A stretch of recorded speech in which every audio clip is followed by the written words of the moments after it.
각 과목마다 잘하는 방법들이 있지만 특히 수학이라는 과목은 독특해서요. 이걸 알아두면 성적을 확실히 올리는 데 도움이 돼요.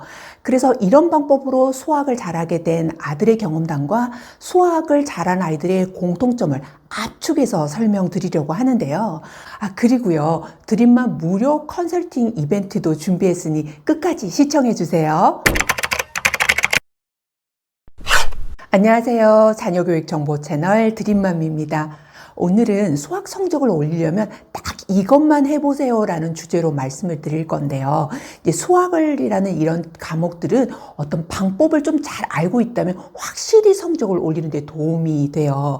근데 여러분이 이제 궁금해하시는 부분 중에서 수학 문제집을 한 권만 풀어야 할까요? 여러 권을 푸는 게 더 성적을 올리는 데 도움이 될까요? 라는 질문과 또 여기에서 모르는 문제는 어떻게 해결해 나가는 것이 성적을 직접적으로 올리는데 그리고 최상위권으로 올리는데 도움이 되는지, 그리고 이제 세 번째로는 기본과 응용을 어느 정도 선에서 하고서 심화를 다뤄야 하는지 이런 궁금증과 이제 마지막으로는 수학은 장기적으로 이제 끌고 가야 되는 부분이잖아요.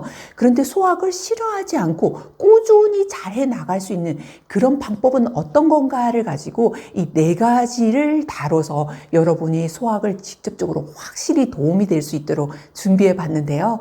오늘 이 영상으로 방학 때 잘 준비하셔서 수학 성적이 쑥 하고 향상되는데 도움이 될 수 있도록 만들어 봤어요.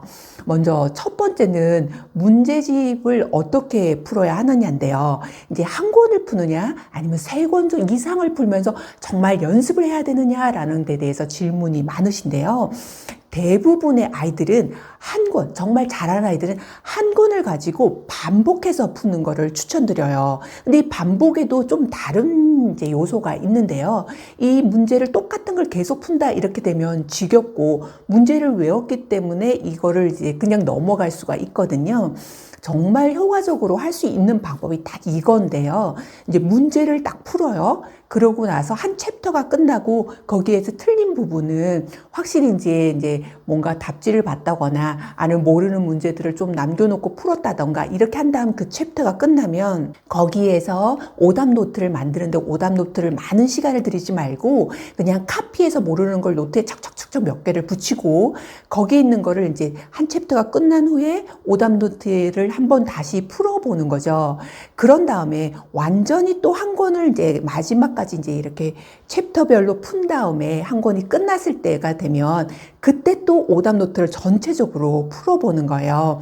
그리고 나면 이게 두 번, 세 번을 반복하는 효과가 있고 시간도 확실히 줄어드는 거예요. 나중에는 시험 볼 때 그 오답 노트만 이렇게 보고 해도 성적이 오르는데 굉장히 시간 절약도 되고 확실히 제대로 알 수 있고 내가 뭘 모르나를 제대로 파악을 할 수 있기 때문에 구멍을 줄이는데 굉장히 도움이 되거든요.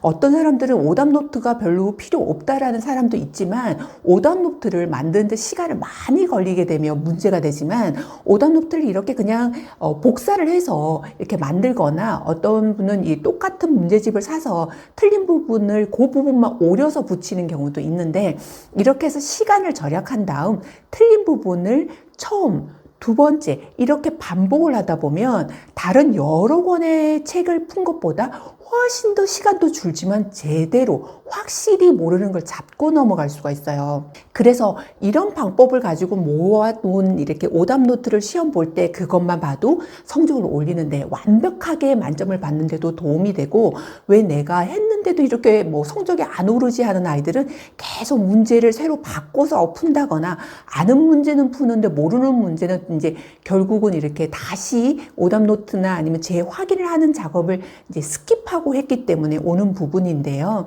수학에 시간이 많이 걸리는 만큼 이렇게 자신에게 맞는 시간을 절약하는 방법들을 취하는 것도 굉장히 도움이 되더라고요. 이러고 보면 자신이 확실히 어떻게 수학을 좀 빨리빨리 잘 나갈 수 있구나, 또 빨리 나가지 않더라도 제대로 나갈 수 있구나, 이걸 알 수가 있는데요. 정말 도움이 되니 여러 권 사서 욕심을 부리고 한다고 뭔가 부담도 되고 또 시간도 너무 많이 걸리는데 생각 생각보다 이제 성적이 오르지 않는 이런 것 때문에 좌절하게 되거든요. 그러니까 한 권을 제대로 풀 때 제대로 모르는 걸 확실히 자기 걸로 완전히 알고 나면 다음 걸 넘어갈 때 세 권 이상을 푼 것보다 훨씬 더 효과가 좋다는 거, 이 부분을 기억해 두시면 좋을 것 같아요. 다음에 이제 두 번째로는 모르는 문제를 어떻게 해결하느냐. 이것 또한 상위권으로 가느냐, 1등급으로 가느냐, 아니면은 그냥 중하위권에 머무르느냐, 이런 차이가 생기는데요. 수학이라는 부분은 다른 암기 과목하고는 정말 확연하게 틀려서 그냥 무작정 문제를 풀고 이거를 답지를 보고서 이해를 한 다음 푸는 것도 한 방법이지만, 또한 이렇게 킬러 문제, 준 킬러 문제, 또한 다양한 부분의 문제, 수학 문제들을 이렇게 풀어내려면은요, 문제를 스스로 푸는 것도 굉장히 중요하거든요. 근데 스스로 풀어야 되는데 이 문제가 너무너무 모르는 게 많다거나 아니면 이 부분을 전부 다 이렇게 스스로 풀 때까지 하게 되면은 이거 수학을 딱 싫어하게 되는 그런 케이스고요. 좀 효율성이 떨어지게 되거든요. 그러니까 여기 때는 이제 모르는 문제 중에서 한두 문제 또는 두세 문제를 남기고 이걸 풀 때까지 풀고, 다른 거는 이렇게 문제집에서 한 줄 보고 좀 약간 힌트를 얻고 풀어보고, 두 줄 보고 풀어보고, 이런 식으로 해서 이제 문제를 이렇게 풀어나가는 형식으로 하는 게 상당히 도움이 돼요. 그러면 진도는 진도대로 나가지만 모르는 문제를 했을 때 내가 풀어야지라는 게 습관적으로 몸에 배이게 되거든요. 근데 만약에 이렇게 답지를 보고서 빨리빨리 풀었지만 모르는 문제에 대한 두려움은 남게 되고, 모르는 문제는 계속 못 풀 거라고 생각을 하고 답지가 아니면 해결이 안 되는 그런 습관이 잡히게 되면 중위권까지는 되지만 최상위권까지 올라가는 데에는 어려움이 있어요. 그래서 이런 이제 모르는 문제를 훈련하는 그런 방법들도 필요한데요. 그래서 이거를 할 때에는 모든 문제, 모르는 문제를 모두를 갖고 붙잡고 하면 수학을 싫어할 수도 있고 진도도 안 나갈 수도 있고 이렇기 때문에, 그래서 수학을 한두 문제, 두세 문제를 잡고 그 부분은 풀어보겠다라는 각오로 하고, 다른 건 진도 나가는 데 맞춰서 뭐 해답지를 약간 힌트를 보면서 풀어나가는 그런 방법을 하시면 킬러 문제, 준 킬러 문제, 심지어 4차 산업에 필요한 그런 아주 다양한 사고력과 확장된 그런 수학의 영역까지도 풀어내는데 굉장히 큰 힘을 줄 수 있고요. 나중에는 수학을 잘한다라는 그런 자신감을 가질 수가 있고, 어려운 부분을 이렇게 맞닥뜨렸을 때도 두려움이 덜하다는 거, 그리고 그런 걸 이제 풀어내겠다라는 그런 자신감을 가질 수 있기 때문에 이 방법을 꼭 써보셨으면 좋겠어요. 다음은 이제 세 번째로는 기본 응용을 어느 정도 하고 나서 심화를 해야 하느냐에 대한 그런 부분인데요. 이제 기본 응용을 하고 나서 무작정 심화를 하겠다라고 생각을 하게 되면 수학이 자신감이 없어질 수 있고 지루해질 수가 있어요. 기본과 응용에 있어서 어느 정도를 풀어야 하냐면, 사실은 오답 노트까지 풀어서 이렇게 하다가 보면 거의 대부분을 맞출 수가 있어요. 근데 여기에 있는 이제 어느 정도 다시 이제 두 번, 세 번 반복을 해서 완벽을 기하고 오답 노트로 모르는 걸 확실히 자기 걸로 하게 되면 이제 80% 이상만 가면 심화를 하면 되는데요. 그런데 이제 실제적으로 봤을 때는 이제 이렇게 오답 노트를 정리하다 보면은 이제 80%가 아닌 90% 이상이 맞게 되거든요.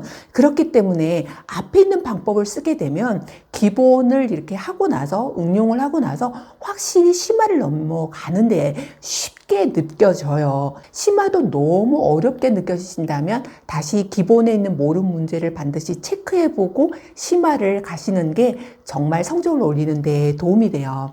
마지막으로는 수학이라는 건 정말 장기적이기 때문에 이 부분을 이렇게 막 마음이 급해서 빨리빨리 풀게 하게 되면 부작용이 생기면 나중에는 수포자가 되는 거예요. 그래서 수학을 재미있게 하는 거 요소를 정말 깔아 두셔야 하는데요.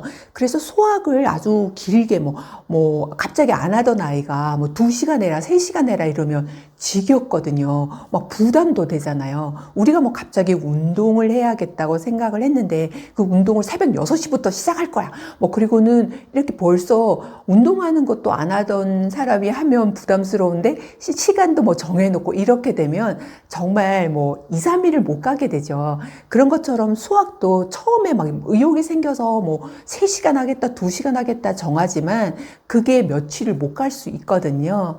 그래서 수학을 이렇게 길게 봤을 때에는 재밌도록 하는 그런 요소를 위해서 아이가 좋아하는 수학 도서를 좀 재밌는 걸로 골라서 읽어주거나 아이가 읽거나 또는 수학 관련되어 있는 영화를 보면서 수학에 자극을 받게 한다거나 항상 이렇게 수학 속에 노출될 수 있는 요소들과 또 부담을 주지 않기 위해서 수학을 약간 쪼개서 빈도를 처음에 좀 늘려서 이게 요만큼 하고 좀 다른 걸 하고 쉬었다가 또 조금 하고 이렇게 빈도수를 이렇게 늘려서 아이가 부담스럽지 않게끔 하고 그러다가 조금씩 늘려가는 방법을 쓰시면 수학을 확실히 잘하는데 또 수학이 자신의 몸에 스며드는데 도움을 많이 주더라고요. 이렇게 수학을 잘할 수 있는 그 4가지 방법에 대해서 말씀을 드렸는데요. 방학 동안에 참 시간이 많지만 또 생각을 해보면 방학이 금방 지나가기도 하거든요. 어떻게 활용하느냐가 참 중요한 것 같은데요. 그래서 수학을 할 때 이 4가지만 기억을 하시고 활용해 보시면 확실히 성적 올리는 데 도움이 되실 거예요. 그리고 끝으로 자녀 교육 무료 이벤트를 하려고 하는데요. 이제 이번 달에 1월 말에 지금부터 해서 댓글이나 여러분 자녀에 대한 고민을 쓰시고 신청을 하시면 1월 말에 한 분을 먼저 선정해서 컨설팅을 해드릴 생각이에요. 아무래도 시간적으로 많지 않다 보니 이런 기회를 한동안 드리지 못했었는데요.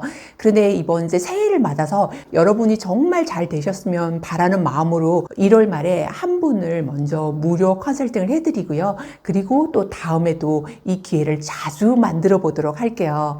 다음 시간에도 여러분에게 필요한 자료로 찾아올게요. 감사합니다. 화이팅!